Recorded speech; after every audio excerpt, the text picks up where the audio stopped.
All right, everybody, welcome back to Three in the Key, brought to you by Findbet. Me and one of the coolest dudes in sports journalism break down the NBA from matchups to social media shade to fashion. I'm Daniel Tran, and joining me is Henry Curry, aka Henny Curry, in Southern California.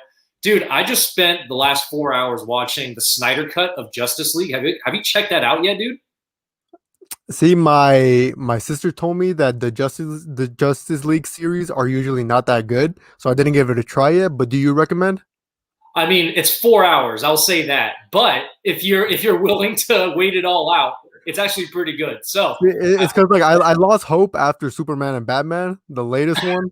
So oh, after that one, we forgot about that. We forget about all that. I But yeah, if you get a chance, I mean, Superman, Batman, Justice League, I would highly recommend it. But yeah, let's get to the date. It's actually a huge day today.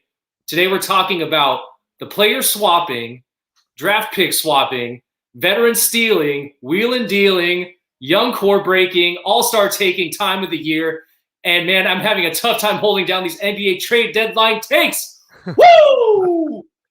Another edition of one of the most exciting times of the season went down today. And Henry, there are some big changes in the league landscape we have to talk about. So let's talk about breaking things down between winners and losers of the trade deadline. For me, the first winner I have by far, the Chicago Bulls.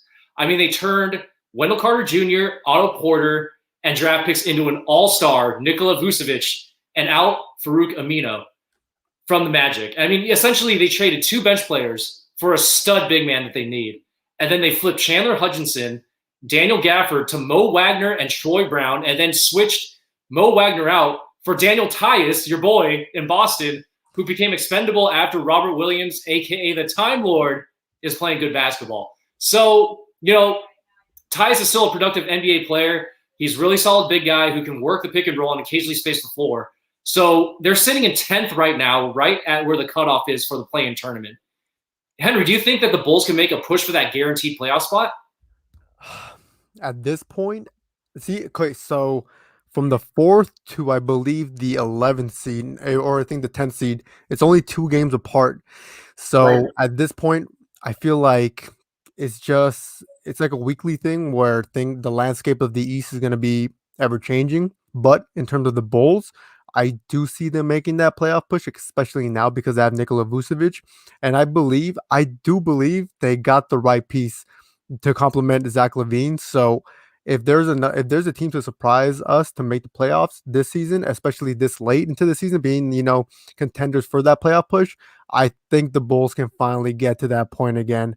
Do you think the duo of Zach Levine and Nikola Vucevic is enough for the Bulls to contend in the playoffs, or do you think they're one piece away from not being first round exits? I think they're definitely not going to be a first round exit. I think Vucevic has been very low key the last couple of years, but we're talking about one of the most skilled big men in all the NBA, Yeah.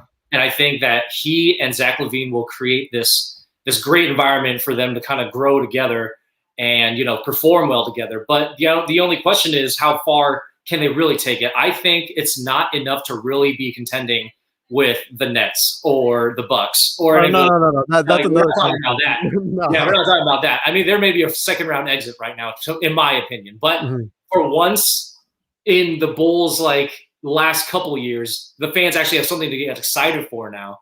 They're no longer under Gar packs. They can get excited about a season where they don't feel like they have a wasted year. And I think that's the most important thing right now. So, I mean, when you heard about these trades that the Bulls were making, what was your first impression? Finally, finally, I'm not a Bulls fan, and I was happy for them because I think it's been too long that the Bulls have been out of the playoffs ever since, just after the Derrick Rose and Jimmy Butler era. They've been trying to find their stride. I questioned Zach Levine at first. I was like, can he carry this team to the playoffs?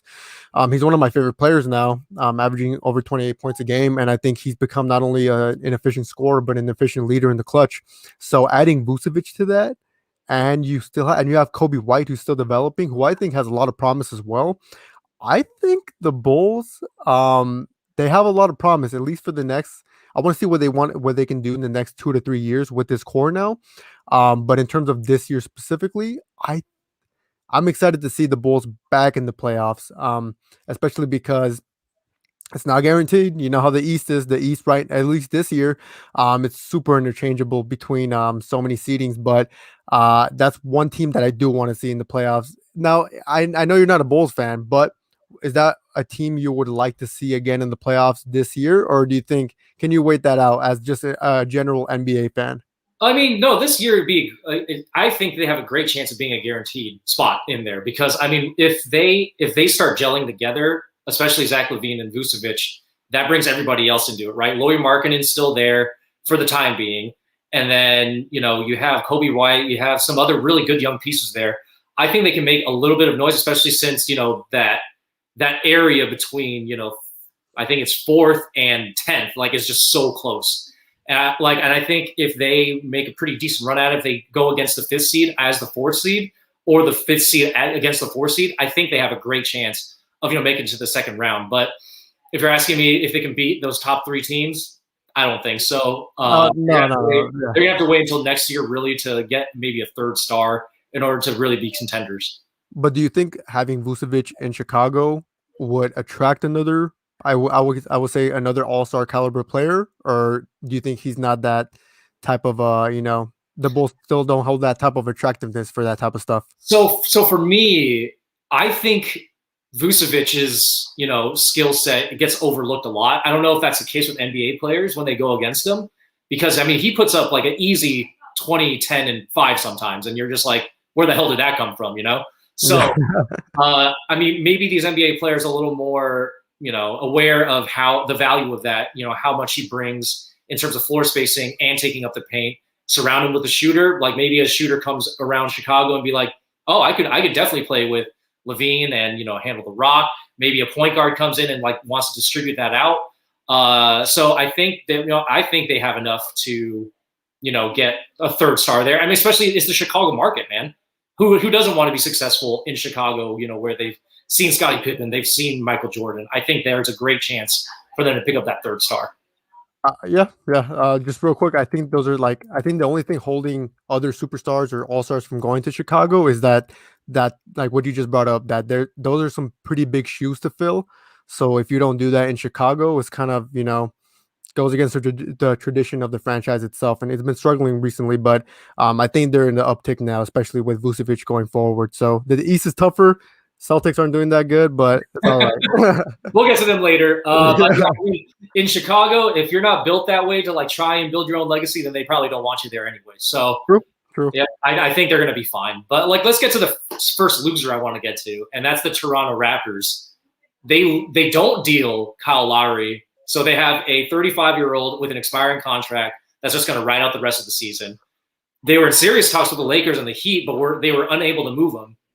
The move that they did do was they dealt Norman Powell for Gary Trent and Rodney Hood, which saves them some money. And Rodney Hood's contract's not guaranteed next year. So, I mean, looking at what they did, it's like kind of like sure, I guess they're planning for the next year. But dude, what are they trying to do here during this trade deadline? I feel like this trade did nothing. Right. It's kind of like I feel like the real losers in this is are the Blazers in terms of that specific trade, because I wouldn't give up Gary Trent Jr. I think Gary Trent Jr. has a lot of value for the Blazers, or at least had, especially what he did in the bubble. I think he showed what type of a threat he can be from beyond the arc alongside CJ McCollum and Damian Lillard. Can he do that alongside Kyle Lowry and Fred VanVleet? I don't know. Honestly, I don't know what the Raptors did. Yeah, no, it's like now they have three small guards. Like, what's going on there, dude? Yeah, like all virtually kind of do the same thing. So it's just right. I want to see the way Nick Nurse implements them. I thought the plan was going to be to trade Kyle Lowry and to start that huge build around Pascal Siakam. But if they want to, you know what? But I'm happy for Raptors fan. Like, I was kind of sad hearing the news that Kyle Lowry was going to get traded. Because I'm like, damn, he really is. If you put into perspective that he really the greatest Raptor of all time? Maybe. And you know what, seeing him like now, Henry, dude, that I don't know, man. I'm not the one saying that. There was a lot of claims there was a lot of claims from Raptors Twitter saying that. So those are coming from Raptors fans, and I mean, I feel like it's not a stretch. So why would you want to necessarily trade the I would say the face of the franchise. He's been there for a while. He stuck through, the DeMar DeRozan trade. He stuck through their first championship, even though if Kawhi Leonard wasn't there, they wouldn't have won. But the thing is that Kyle Lowry is the longevity of that team, and to see him be moved would have been saddening. But it's a business at the end of the day too. Sure. So I guess the Raptors have a long-term plan ahead that'll compromise for it. What do you think? I don't know, man. Like I'm looking at this trade. I'm just like, okay, well, it looks like they're trying to save some money. Yeah. Norman Powell, he's on his way to like his best season, and then he gets dealt to the Portland Trailblazers, and I guess he's going to be like he's going to be a third scorer for that team. Which congratulations to him, he's going to be in the playoffs. But it's like I'm trying to figure out what they're trying to do here. But this is a rare misstep for Masai Ujiri. Just he's usually so good at brokering some deals and improving the team, but this time around it just doesn't seem like they have really any sort of direction. So I mean, let's move on from the Raptors and let's get back to the winners. The Miami Heat, I thought, won a pretty significant trade, pretty close, like at the end of the deadline. They trade away Kelly Olynyk and Avery Bradley to the Rockets for Victor Oladipo. I mean, we were talking about this trade before, getting Victor Oladipo. I mean, they get a nice two-way player with a team that fits his style, and they didn't have to give up Tyler Hero or Duncan Robinson to get him. So, they have this team now that's kind of hot. Bam out of AO, he's actually getting healthier. They got Jimmy Butler. He's playing, stupid good ball, and Goran Dragic doing what he does off the bench. With a team like this, so much talent now, do they have enough to knock out those top three teams? The Nets, the Bucks, the Sixers. I mean, they made it to the conference championship last year, so they arguably have a better team now. They do, and I'm gonna put it like this real quick. If the Heat had Oladipo last season in the playoffs, would have they won? Honestly, do you think they would have gone to a game 7 or won the championship against? It'd been tougher. It'd been tougher for sure. If they had like, their entire team healthy, it'd been tough. Yeah, and like that's going against a Lakers team that arguably they were the best team in the NBA last season, and right now, they're not so hot. There's injuries plaguing the entire team, but against teams like the Nets, against the Sixers, I can see them beating the Sixers. The Bucks, yes, I feel like the Bucks still have a lot of holes to their roster that they need to fill out.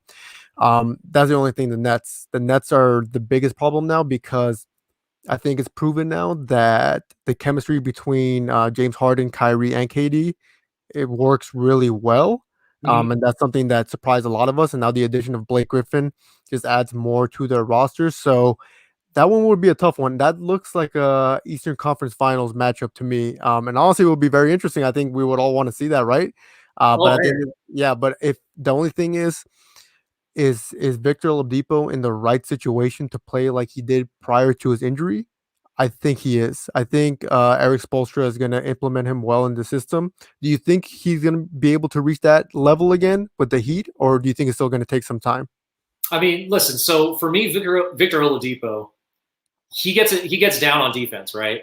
And he's playing for a team like managed by Pat Riley, and coached by Eric Spoelstra, who is a Riley guy. He has the same principles and whatnot. So I feel like they have a team perfectly suited to kind of bring Oladipo in, and he might not be the man.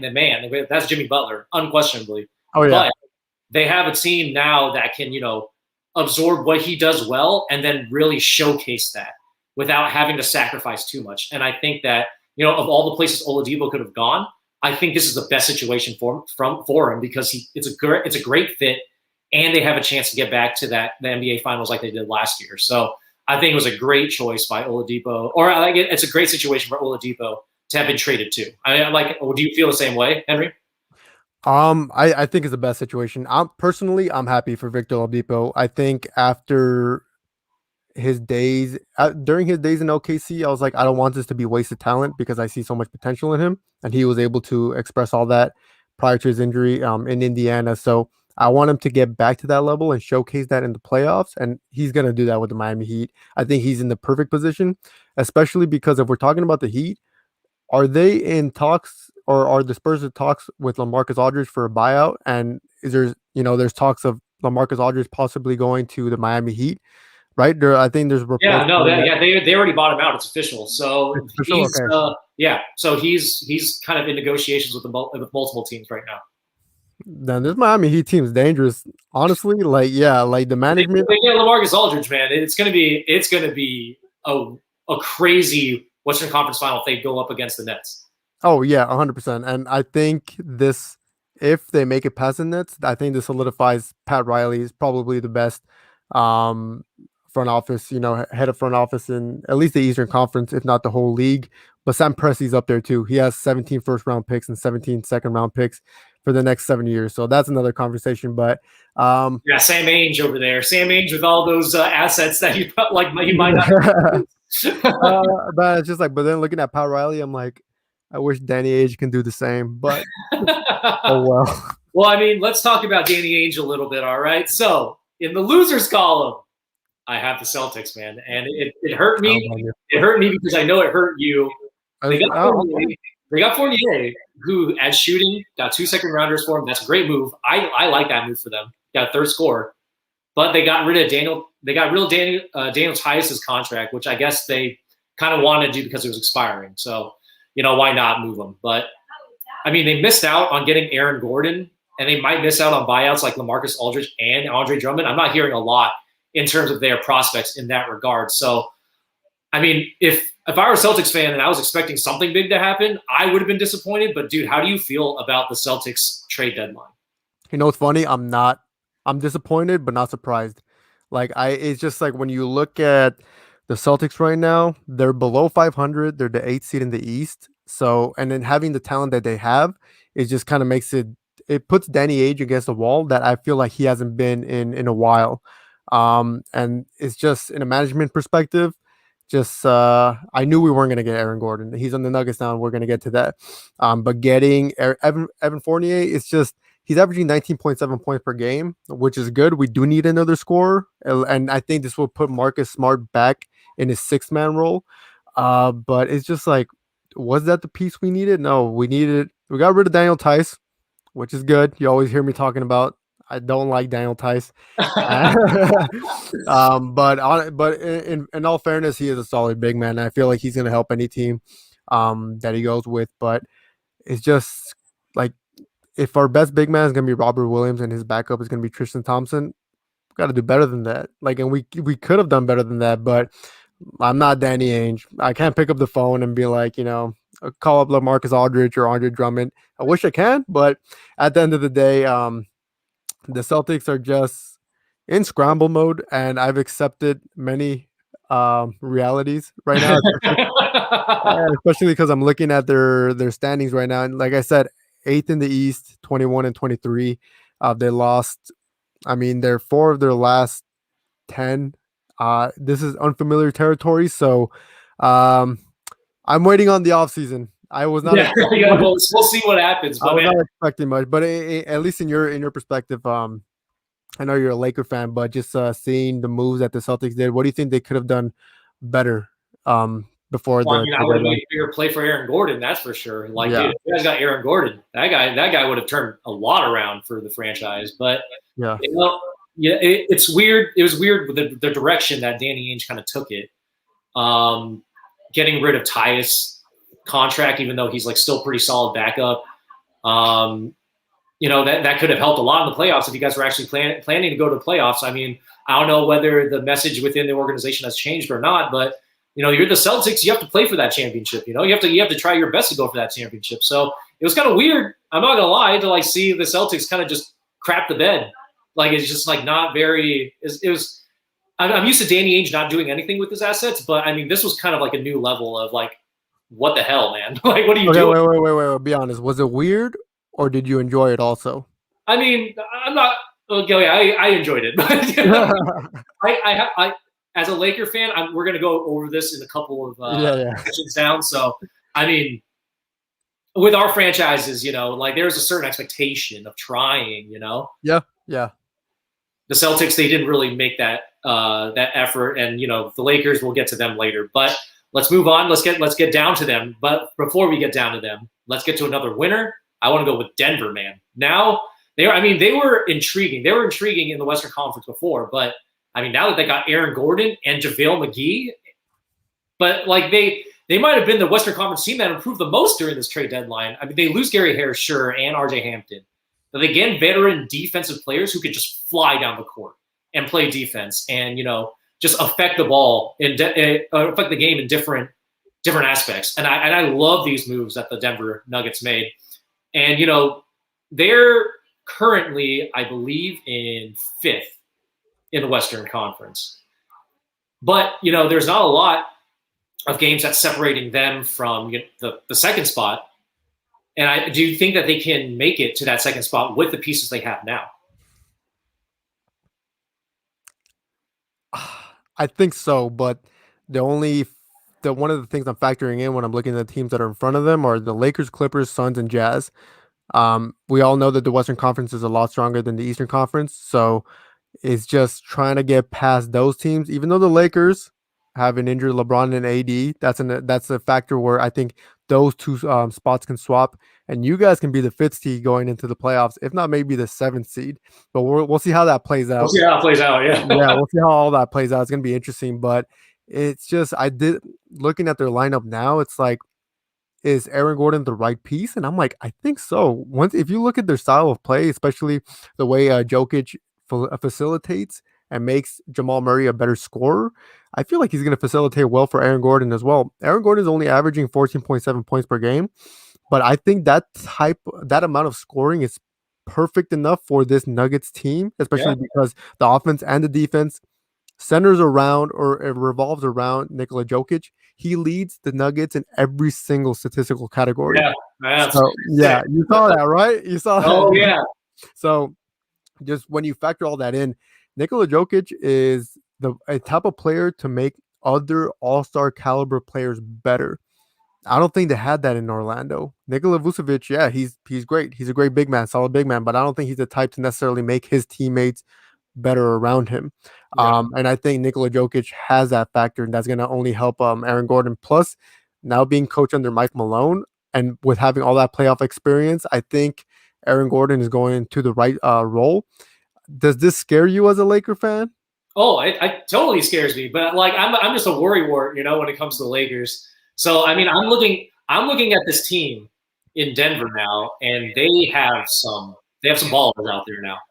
They have Jokic, they have Jamal Murray. If he ever gets back to that bubble scoring, it's dangerous. I think he is in the playoffs. Yeah, I think he is. And then Aaron Gordon, he is he's talented enough to go off whenever, and he provides defense and other skill sets that he can bring. He can shoot the three now. He's been hitting like setbacks and stuff. And then JaVale, he knows everything about the Lakers because he was there for a couple of years. So this team, I'm looking at it now, I'm just like, dang, like this is just another team that the Lakers have to worry about going to the playoffs. I mean, last year they pushed them, a little bit, but now this year I think that they have enough to actually beat them. It's kind of crazy. It really depend on the health of LeBron and AD, but yeah.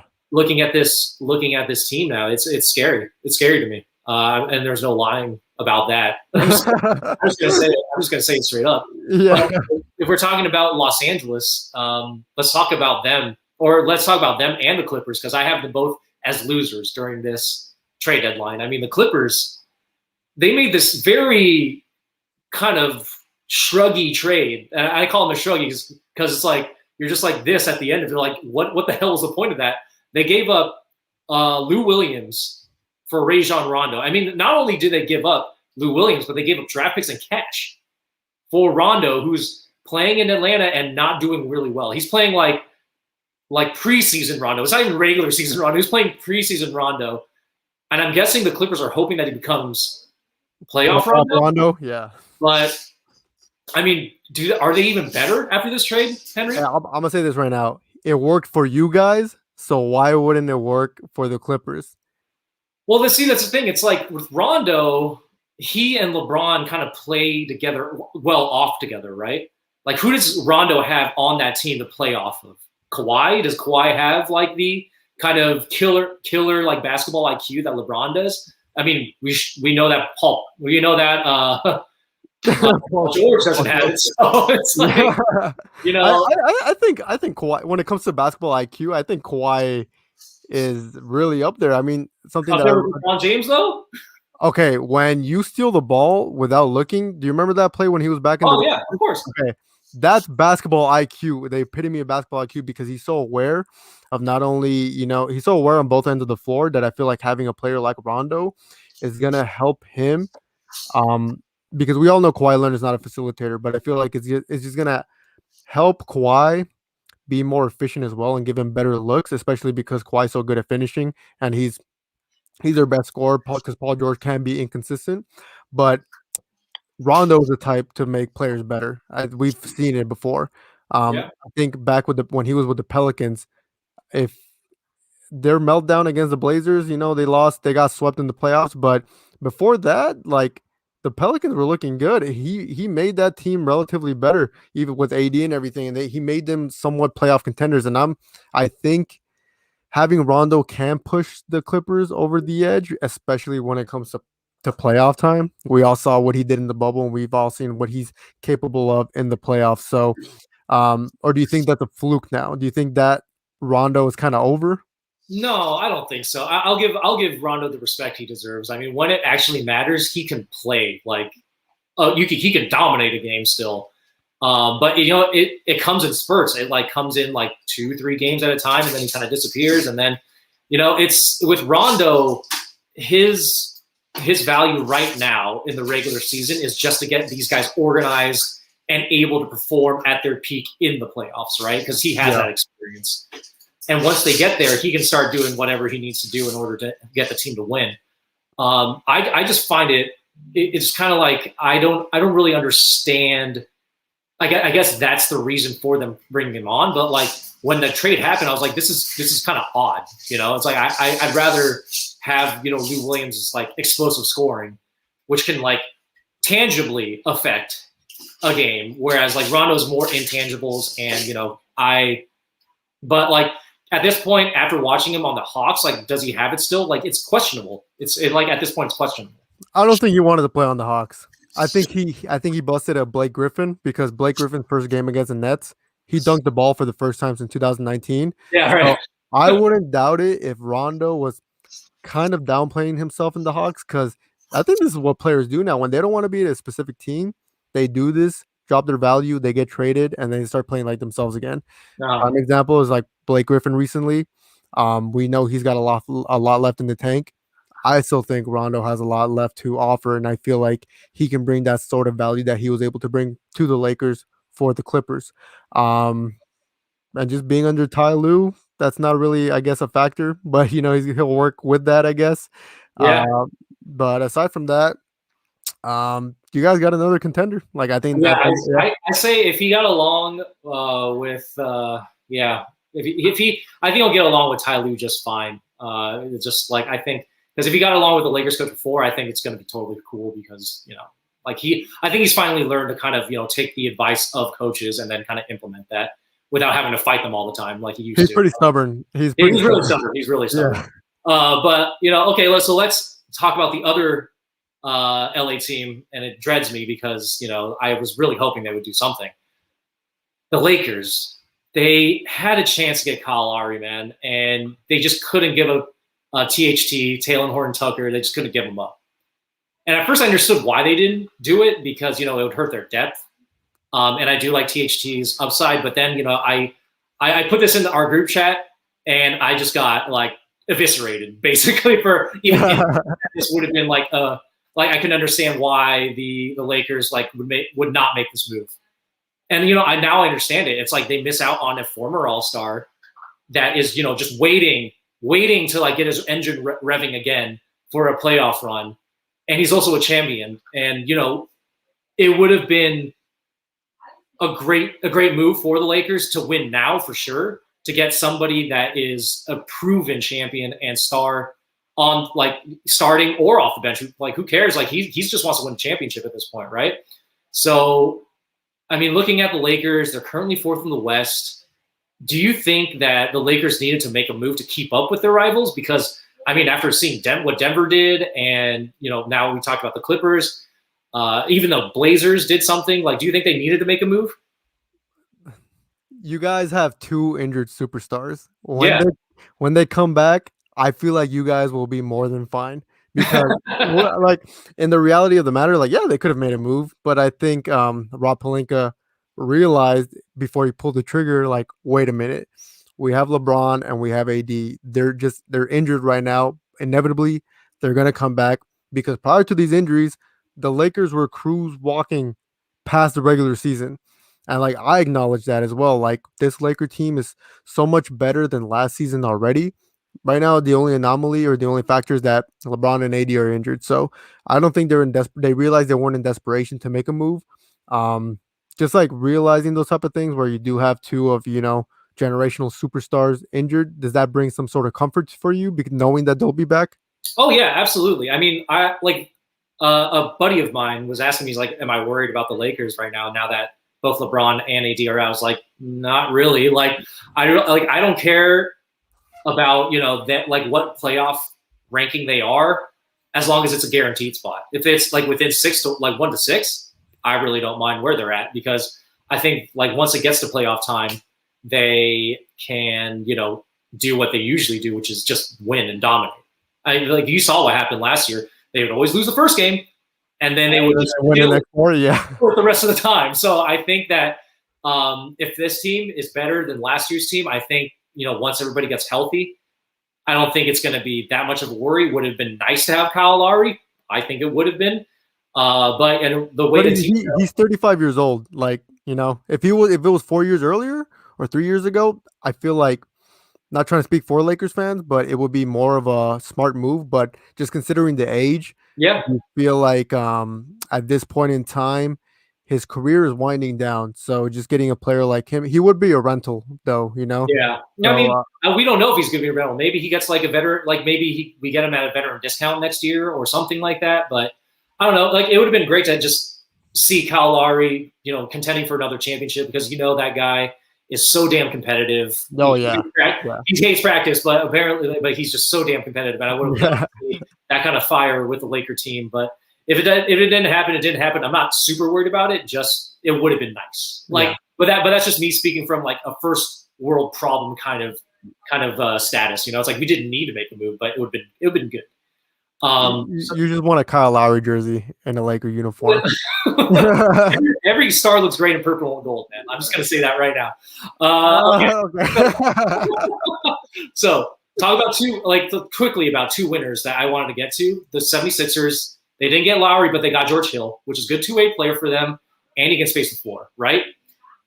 But then now we have the Magic, who I think are huge winners, even though they got rid of all their stars. But that's because I feel like they got all the stars that they're winners. They still have Terrence Ross, who's a $12 million cap hit next year, but he will be the only one that is 30 years old or more, making more than $10 million.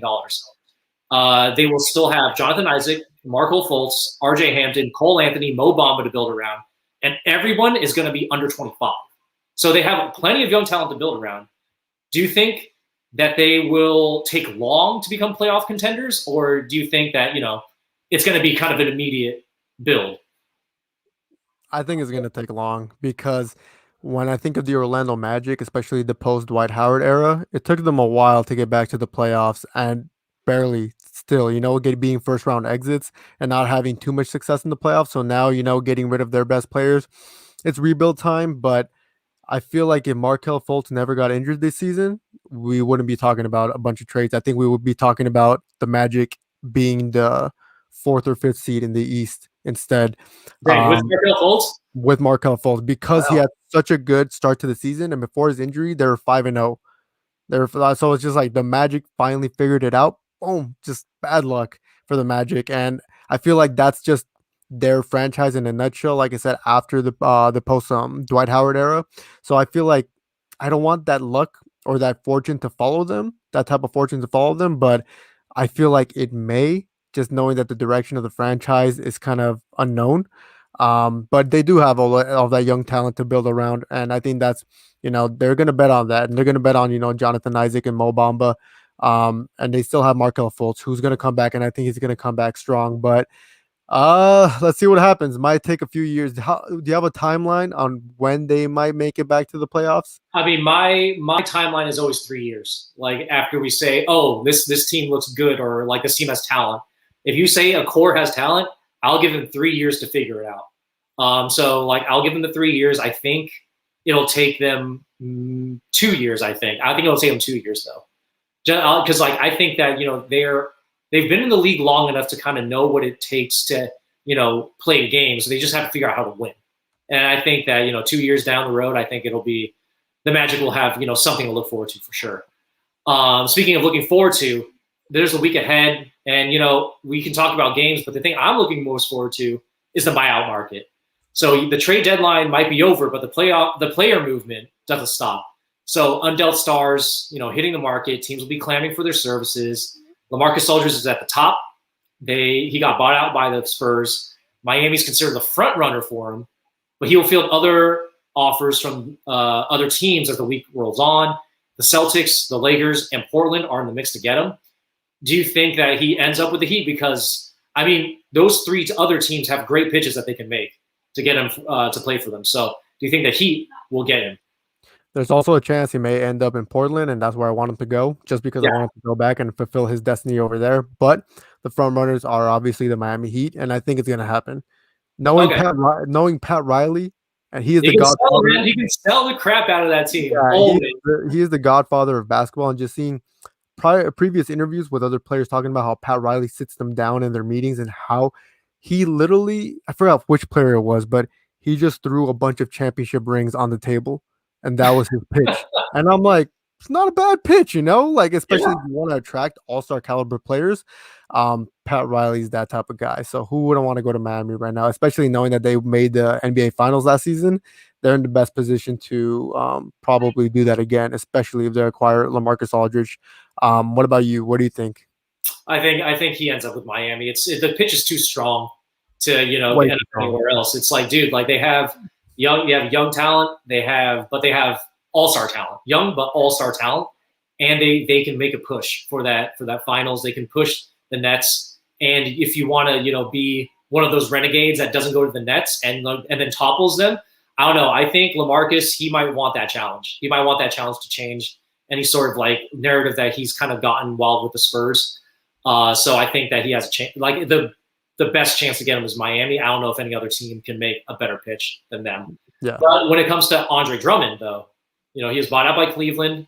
The Lakers are considered the favorites to land him, but the Celtics and Nets are also in the mix. Who has the best chance of getting him within the buyout period?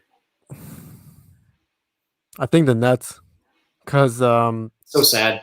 Yeah, and that's so sad to say. I'm like, how much freaking cap space do they have? Like, Jesus. Well, at this point, they can just use the veteran minimum to sign him. And you know what? And I think that works best for them because we all know that Andre Drummond at this point would take that. Because he wants to win a championship so bad. And if I were like between the Celtics and the Nets, I think I'd go with the Nets at least this season. Yeah. Because the Celtics don't have a lot to pitch this season, unfortunately, but the Lakers do have a lot to pitch, and we all know that. I think the front office, they're a huge market, probably the biggest market, obviously next to the Knicks. The Knicks are a big market as well, but they're out of the picture in this. So between those three, I think the Lakers and the Nets, with the Nets being the front runners in that, unfortunately. So you got a New York hat on again, so I feel like that's going to be some bad juju for you guys. Listen, man. The guy dated a Disney Channel star. He's all about Hollywood. I think he makes it to LA. Like that's going to be my prediction. Okay. So do you think it will be more of a location preference for him? I mean, let's see. I mean, we got Brooklyn. We got LA, right? Does he want does he want the grit and grind of Brooklyn? Like that's basically what the pitch is going to be. I think that he seems like a guy that likes to have fun. He likes to have that sunshine. I think he goes to California. That's just my opinion. Like this is just pure speculation. I have nothing to back that up. But I just think that it's because we live in Cali. So yeah, we exactly. know, yeah. But I live in Brooklyn. Brooklyn's great. If you know what to do, it's like they have everything within arm's reach. It's great. And you're subconsciously comparing the weather, so you're kind of making that decision for him. And I don't blame you. I was like, I like California weather. But yeah, I mean, I think no matter where he goes, he's going to go into a great situation. I just think that the Lakers are a better situation because they need that big man. And if he really wants to get an extended run, especially with AD out, dude, like he can make a name for himself in Los Angeles right away. Yeah. Right away. All right, well, that's it, folks. This episode of 3 and the Key is over. Thank you for listening. Be sure to catch us next Thursday and look for our work on findbet.com. See you next week.